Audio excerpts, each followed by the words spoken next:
सभी दोस्तों को टोरा दून की तरफ से नमस्कार। मैं हूँ ऋषिपाल और दोस्तों आज हम पहुँचे हैं हासी और हमारे साथ जो शख्स मौजूद है वो किसी परिचय के मोहताज नहीं।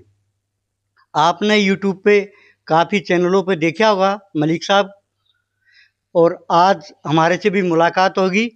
काफ़ी दिन से ये हमारे को बुला रहे थे, भाई आओ हमारे से भी बातचीत करो, तो आज मौका मिला है। तो आपको आज वो बातें सुनाएंगे इतिहास की, आपने कभी सुनी नहीं होगी। ये पूरे हिंदुस्तान में घूमे मलिक साहब और इन्होंने ग्राउंड से ऊपर तक बहुत छानबीन करी है, कैसे करी है, क्या की करी है, बहुत कुछ सारी बातें तो मलिक साहब ही बताएंगे।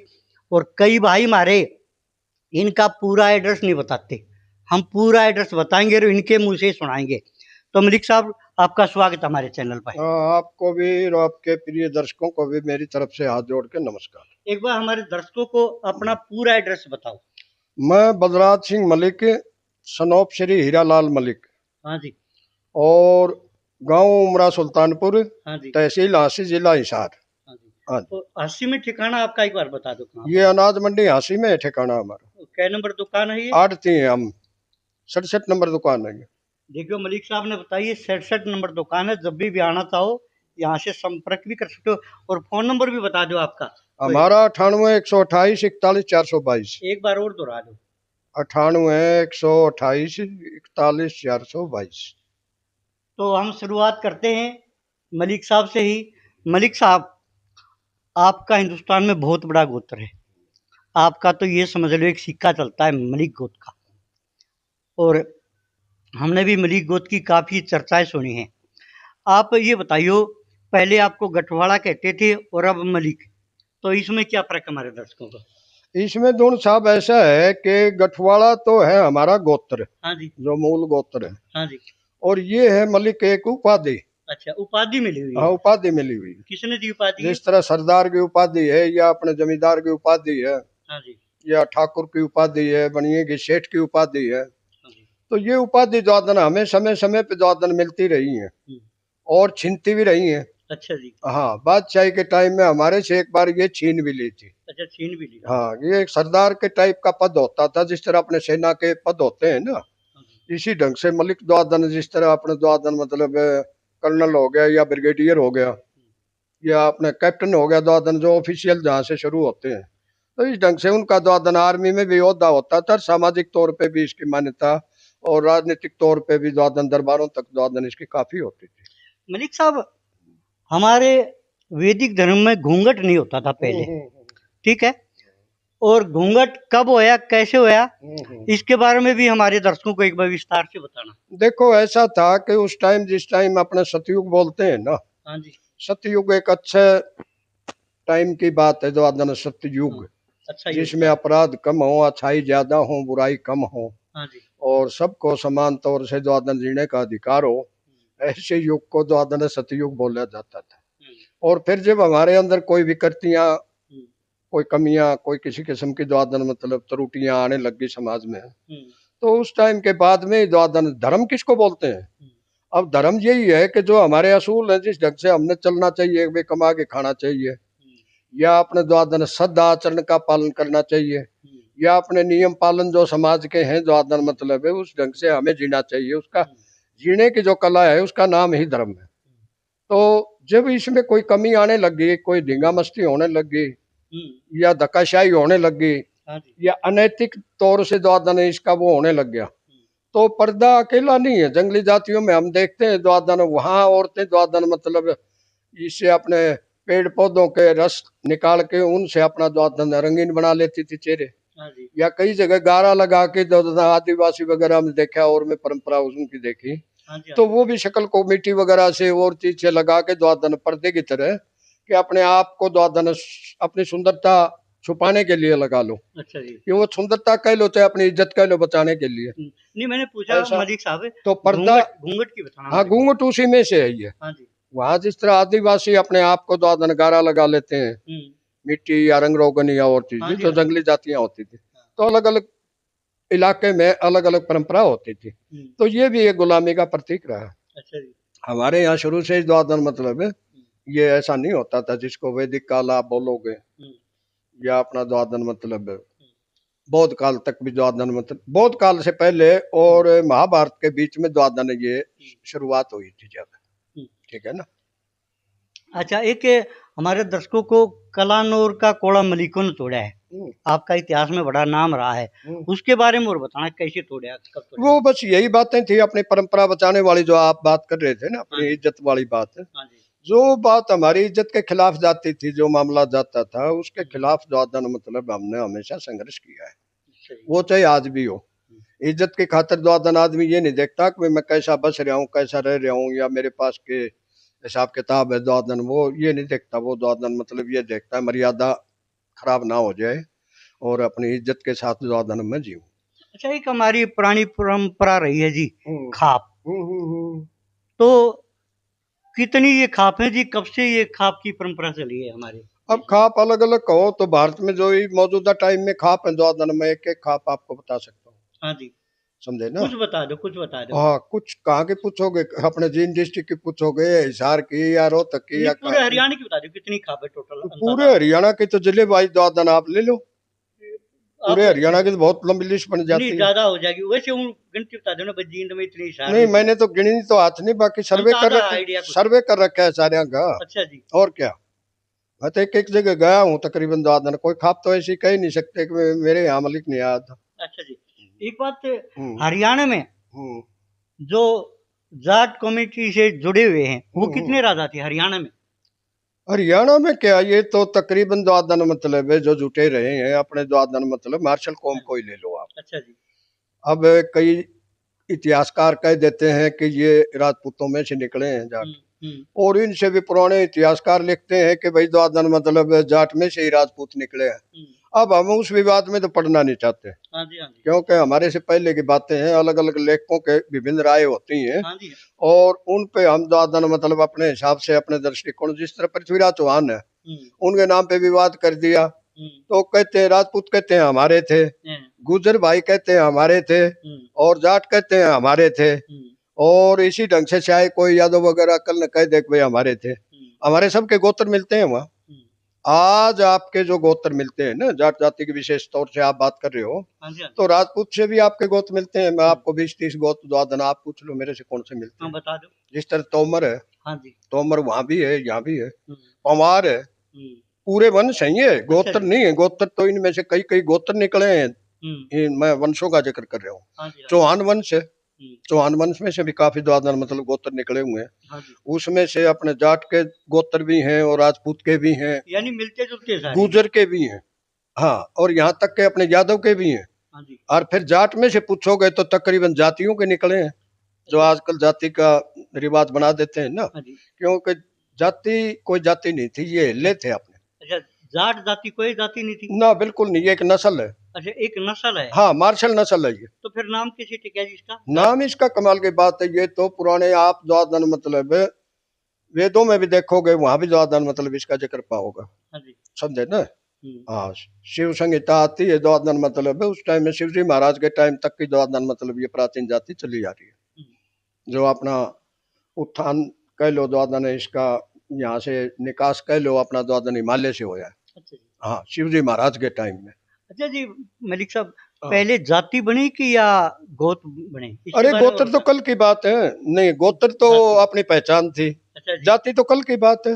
अच्छा, जाति तो जिसने जो काम किया दोन साहब वो ही द्वादन जाति बना दी। जिस तरह लोहा क्षेत्र लग गया तो लोहार, सोने की कार करने लग गया तो सुनार, चमड़े काम करने लग गया तो चमार, या अपने काम करा तो खाती, लकड़ी का काम द्वादन तरखान कह ले उसको, या इसी ढंग से द्वादन मतलब कोई तेल निकालने लग गया तो तेली।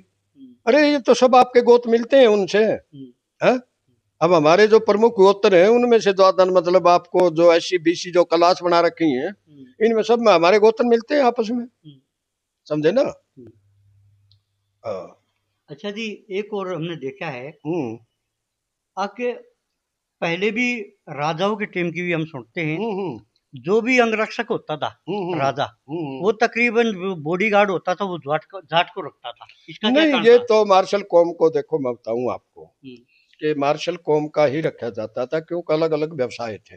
हाँ जी, अब बनिया को आप बोधा मान लेते हैं, कमजोर मान लेते हैं। हाँ जी, हाँ जी। अरे बौद्धे भी कोई नहीं थे, ये भी राज रजवाड़े हम थे पहले, हाँ, जब तक ये महाराजा द्वादन। अग्रसेन था हाँ बिल्कुल, अग्रवाल। महाराजा अग्रसेन थे, वो क्षत्रिय थे। हाँ जी। वहाँ यात्रा निकलती थी इनकी द्वादन, मतलब जब हम्म, जयंती मनाते थे ये, हम्म, तो उस टाइम सत्यनारायण बंसल होते थे कलकत्ता में, मेरे मित्र होते थे, अच्छा जी। और वो आ जाते थे, वहाँ बिहार में भी आ जाते थे। हम्म, तो मैं पूछता था, मैं कहा भाई तुम घोड़िया के ऊपर हम्म, और तलवार लगा के बराबर में, हम्म, और ऊपर साफे बांध गए, और ये जो जुलूस निकाल रहे हो, हाँ जी। ये क्षत्रिय बाणा कैसे? कहने लगे जी वो क्षत्रिय ही थे, हम्म, वो खुद राजा भी थे, हम्म, और अपना जो अग्रवा का जो आज भी महाराजा थे अग्रसेन। पड़ी है, हाँ जी। हाँ वो सारा द्वादन उनका अपना राज था। हम्म, और ऐसे राजा थे वो, हम्म, 1 रुपया और 1 ईंट, नया नागरिक कोई नवागंतुक आ जाता था वहां, हाँ जी। उसको हर एक घर से 1 ईंट और 1 रुपए की मदद दे के उसको बराबर कर लेते थे अपने बराबर। यानी बहुत बढ़िया नीति थी उसकी। कमाल की बात है, हाँ, उस टाइम लाखों की आबादी थी, हाथे पड़ी है द्वादन, वो नाप के देख लो आप वहां कहाँ तक टीला पड़ा है वो। हाँ जी। तो इसमें तो उस टाइम भी द्वादन लाखों की आबादी रहती थी। हम्म। और मलिक साहब, हमने इतिहास में पढ़ा है हाँ महाराजा अग्रसेन का जो युद्ध होया वो हाँ। भीष्म पितामह से होया।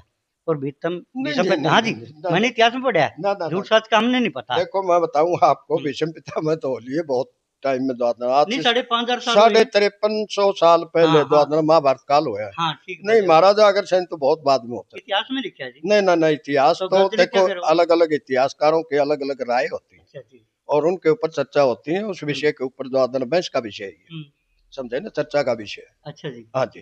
तो महाराजा अग्रसेन तो बहुत बाद में हुए, यानी पहले महाभारत काल होया, उसके बाद में अपना सत्यानाश होया। हम्म, यानी जो कल्चर था हिंदुस्तान का, हाँ जो जी। संस्कृति थी हमारी, हम्म, जिसको आप सतयुग द्वापर बोलते हैं, वो द्वापर के टाइम में हुआ बल्कि। अच्छा जी। तो द्वापर के बाद में द्वादन मतलब ऐसा बुरा काल आ गया हम्म, कि ये समझ लो कोई अराजकता का जमाना लगा लो उसको, हाँ जी, हाँ जी। कोई व्यवस्था नहीं बची थी। हम्म, और फिर उसके बाद में फिर इन संतों का उद्भव होया, जिस तरह द्वादन मतलब ये हम्म, महावीर भगवान होए हम्म, या महात्मा बुद्ध होए, हम्म। इन्होंने फिर समाज में द्वादन थोड़ा सा शांति सी अपने जमान की जचाने की कोशिश करी।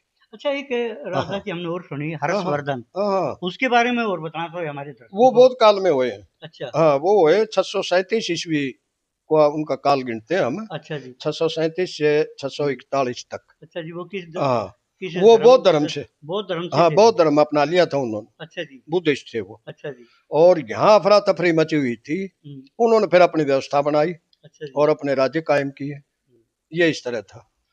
अरे इनके जिनके आप जिद्दी करते हैं ना, लोग बहस करते हैं, ये तो कल की बातें हैं। जिस तरह आपने अगर सैन्य वाला सवाल उठाया, हाँ जी। ये महाभारत में नहीं था, अच्छा जी। ये तो बाद में होया है द्वादन, मतलब काफी बाद में बल्कि। हम्म, और इस्लाम है जिस तरह, हम्म, 1450 साल पुराना धर्म है सारा। हाँ। हजरत मोहम्मद साहब यहीं से, ये कौन थे? अब मोहम्मद गौरी जो लड़े है द्वादन पृथ्वीराज चौहान से, वो कौन था? हम्म, ये एक ही खानदान के होते थे, हाँ जी। वो गौर वंश से था, ये चौहान वंश से थे, अच्छा जी। समझे ना। तो ये यहीं से परिवर्तित होके द्वादन मतलब वहां इस्लाम में कन्वर्टेड थे ये। हाँ जी, हाँ जी। और अपना जो भारत था, ये आर्यवर्त बोला जाता था उस टाइम में। हाँ जी। और आर्यवर्त के टाइम में ये ईरान इराक वगैरह तो भारत के सूबे थे, हम्म, भारत की स्टेट थी ये, अफगानिस्तान वगैरह और चीजें निकल जाओ, काफी देश हैं ये हम्म, छोटे मोटे। हम्म, अब अपने द्वादन मतलब ये देश दिखाते हैं ना कई बार नक्शे में, और जिनमें 15 मुल्क निकल गए भारत से, हम्म, तो शायद 20 भी निकल गए हो यहाँ से, समझे ना। तो ठीक है। इस ढंग से ये बहुत विशाल देश था, और बहुत ही द्वादन मतलब एक सभ्य और शांति प्रिय देश था। आपने जी आर्य समाज की बात करी है। हाँ हाँ हाँ कृष्ण भी एक आर्य राजा था, हाँ हाँ और रामचंद्र भी एक आर्य राजा था। हाँ हाँ हाँ। और आर्य समाज का कहना है कि आर्य समाज की स्थापना महर्षि दयानंद ने करी थी, बॉम्बे नहीं में। भाई, ये तो अपने प्रचारक थे, ये तो कल की बात है। हम्म, ये तो ये 18वीं सदी में हुए हैं। हाँ जी। हाँ, ये क्या 19वीं सदी में बल्कि, हम्म, जो हुए हैं मतलब महर्षि दयानंद, हाँ जी। इन्होंने तो उस पुरानी बात को उठा के नई ताजा करके संवार के द्वादन जनता के सामने रखे है। अच्छा, एक महर्षि दयानंद ने एक बहुत बड़ी बात कह दी, हम्म। आके देश की रीढ़ की हड्डी जो है वो जाट है। जाट की नहीं, बड़ी तारीफ जाट को करी है। वो द्वादन मतलब है, ज्यादा अंधविश्वासी नहीं मानता था, हाँ। इसके लिए उसने द्वादन करने लगा, ये तो बने बनाए आ रही है, हम्म, ये तो जन्मजात आ रही है, अच्छा जी। जो आर्य के गुण होते हैं वो पहले से विद्यमान थे इसमें। अच्छा जी। इसने जाट देवता तक कहा है इसको। हम्म, यानी हम पौंगा पंथ से द्वादन मतलब आडंबर से बहुत ऊपर थे। हाँ जी। हाँ अच्छा जी, ये जो रजवाड़ी बने हाँ हाँ। वो किस हिसाब से बने? जैसे मैंने सुनी कि जींद का जो राजा था हम्म वो पहले एक बहुत बड़ा किसान था, फिर हम्म राजा की उपाधि उसको कैसे मिली, ये तो आप हम्म। बताओगे विस्तार से। नहीं, ये तो 1768 में बनी है द्वादन रियासत जींद अच्छा की। जी, जींद की। ठीक है ना। यहाँ पहले राजपूत लोग रहते थे, हाँ जी। और राजपूत फिर किसी वजह से द्वादन वो कलायत चले गए। हाँ। ठीक है ना। हम्म और कुछ गुआना क्षेत्र में भी चले गए। हम्म और यहाँ फिर द्वादन मतलब है ये एक किसान राज्य कहो, जाट राज्य कहो, हम्म। ये कायम हो गया चीज। अच्छा जी। समझा ना। चौधरी जलपत सिंह हुए, हाँ वो फुलकिया खानदान से थे। हाँ, फुल किया। हाँ, तो वो ये जो पंजाब में अपने यहाँ तो खाप है, हम्म और पंजाब में मिसल बना दी थी इन्होंने। हम्म। 12 मिसलें हैं वहाँ, हाँ जी। आज भी कायम है वो मिसलें। हाँ जी। कोई शुक्र चकिया मिसल है, भंगी मिसल है, या फुलकिया मिसल है, ये फुलकिया मिसल से थे। अच्छा। तो चौधरी जलपत सिंह का खानदान द्वादन मतलब ये चलता आया। तो ये कि खानदान की ये रियासतें जो पेप्सू बोलते हैं ना आजकल, हम्म ये रियासतें पटियाला, नाभा हम्म। और अपना जींद, और इसको लगा लो ये के नाम है संगरूर, ये सारा सौदा द्वादन मतलब एक ही परिवार के पास था, ये रजवाड़ा। अभी भी पंजाब की बसों हाँ को देखते हैं हम, हाँ। जो पंजाब से दिल्ली जाती है उन पर वो पेप्सू तो लिखा कोई होता है। कंपनी का नाम है, रोडवेज की कंपनी है वो कोई। नहीं, पेप्सू लिखा हाँ, होता है पेप्सू सीधा। वो लिखा अच्छा। जाता है, तो ईस्ट पंजाब की जो स्टेट थी उनके नाम पे वो। हम्म। तो ये इसी खानदान की थी ये। अच्छा, एक बात प्रधान जी हमने और भी सुनी है, हम्म आके जींद का जो राजा था हम्म उसने देश आजाद होया 47 में, हम्म। उसने 48 में राज्य छूटे अपना, एक नहीं, साल के वो बाद। तो देखो, जो ए ग्रेड की 565 रियासतें थी, हम्म और इन रियासतों में से जो मुख्य मुख्य हिंदुस्तान की तकरीबन 3 रियासतों को छोड़ के, हम्म जिनको भी इतना ज्यादा हठधर्मिता न लगाओ, हम्म। ये हुई है अप्रैल मार्च 1948 में शामिल। हाँ जी। ठीक है ना। तो लेट कैसे हुई इसका वो? जो विलय हुआ है, लेट कैसे हुई ये ये पूछ रहा हूँ। इनकी मर्जी के ऊपर छोड़ के गए थे अंग्रेज। तो ऐसा काम ऐसे कांडे खंडा के छोड़ के गए थे कि यहाँ 565 की बजाय 566 मुल्क बनने चाहिए। अच्छा। हाँ, अंग्रेज हमारे लिए अच्छा काम कौन सा करके गए थे? इनको स्वतंत्रता दे के भाई हम आपको सबको आजाद करके जा रहे हैं, हम्म यहाँ मिलन की थोड़ी कह गए थे वो। हम्म बीच में तो उल्टे कांडे और उन्होंने जो आदान मतलब बिछाए हैं हम्म कि भाई भारत की रियासत, ये तो सरदार पटेल जैसे महान हम्म उस जमाने में द्वादन ऐसे नेता हुए प्रतिभाशाली, जिन्होंने द्वादन मतलब संघ राज्य में हम्म 562 रियासतें मिला दी थी। हम्म वैसे जिंद भी एक रेड की रियासत थी, हम्म और 3 रियासत बची थी अपने। एक जूनागढ़ है, गुजरात में पड़ता है। हाँ, जूनागढ़। हाँ, जूनागढ़ की रियासत, और एक हैदराबाद का निजाम बोला जाता हाँ था। जी। इसकी तरह पटियाला की तरह बहुत मजबूत और खाती पीती रियासत थी हम्म हैदराबाद का निजाम। और एक जम्मू कश्मीर के महाराजा हरि सिंह जो डोगरा राजा थे, हाँ जी। ये डोगरा अपने जाटों के रिश्ते राजपूत के बीच की वो होती अलग रेस है ये। अच्छा जी। तो वो डोगरा होते थे। तो महाराजा हरि सिंह ये 3 बगावत करके द्वादना का हम तो अपना अलग स्वतंत्र देश रखा। अच्छा जी। और तो सरदार पटेल ने सारे मना लिए थे। ये 3 नहीं माने। हाँ, ये 3 नहीं माने द्वादन। इनको फिर द्वादन मतलब जम्मू कश्मीर को तो हम ले नहीं पाए, हैदराबाद को और उसको जूनागढ़ को द्वादन मतलब सेना लगा के लिया, बल्कि अल्टीमेटम देके भाई तुम संघ राज्य में आ जाओ, हाँ जी। हाँ भारत जी। में शामिल हो, और अपना द्वादन एक ही राष्ट्र रखो। हम्म वो आजकल द्वादन ये तक विवादास्पद चल रहा है जम्मू कश्मीर वाला, वरना वो ले लेते सरदार पटेल। हम्म ठीक है ना। वो इतने यूएनओ में जा खड़े रहे, क्यों महाराजा हरि सिंह भी नहीं माने थे। हाँ जी। वो कहने लगे मैं तो स्वतंत्र रहूंगा, अपना स्वतंत्र कश्मीर रखूंगा, जम्मू कश्मीर। हाँ जी। तो उसके ऊपर फिर जो कबायली हमला हुआ उधर से पाकिस्तान की तरफ से 1948 में, हाँ जी। वो फिर भाग के दिल्ली आए, हाँ जी। और फिर अपनी सहमति दी, इतना केस यूएनओ में पहुंच गया। अच्छा जी। तो पीओ के जो बोला जाता है पाक अधिकृत कश्मीर बोला जाता है उसको, और अपने में जो है ये भारत में है ही कश्मीर, जम्मू कश्मीर। ये इस तरह था, द्वादन विवाद बन के खड़े हो गए। अच्छा प्रधान जी, एक वे ये बताइए, जाटों के कितने गोत्र हैं टोटल जाटों के तो लिखित में? लिखित में कहो या बोलने में कहो आप, इनके 6000 के आसपास गोत गिनते हैं, जबकि इतने गोत नहीं है। और कितने हैं अंदाजा? नहीं, गोत्र तो इशाद दे पाऊंगे। अच्छा। अब जिस तरह एक गोत्र है अपने यहाँ जो बोला जाता है हमारा ही है जिस तरह, तो जाटों की सूची देखोगे तो मलिक भी गोत्र लिखा मिलेगा, और फिर द्वादन इसी में गठवाड़ा भी गोत्र में लिखा मिलेगा, और इसी लिस्ट में फिर द्वादन दाबजाल भी लिखा मिलेगा। कहीं जींद वाले अपने आप को बेटी कहते हैं, या कहीं द्वादन बिच्छी कहते हैं, जो दादा भिक्षाराम की लड़की थी कलानौर वाला कोड़ा तोड़ा जब, तो वो बिच्छी कुआते थे। इसी ढंग से बेटी हो गए। आगे फिर द्वादन यूपी वाले सोमवाल।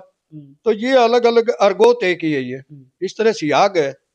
तो एक लड़का क्रिकेट खेलने लग गया जो सहवाग, हाँ, एक गोत और नया बन गया, है। हाँ, इससे पहले सुहाग बोलते हैं रोहतक वाले, यहाँ वाले बोलते हैं सियाग।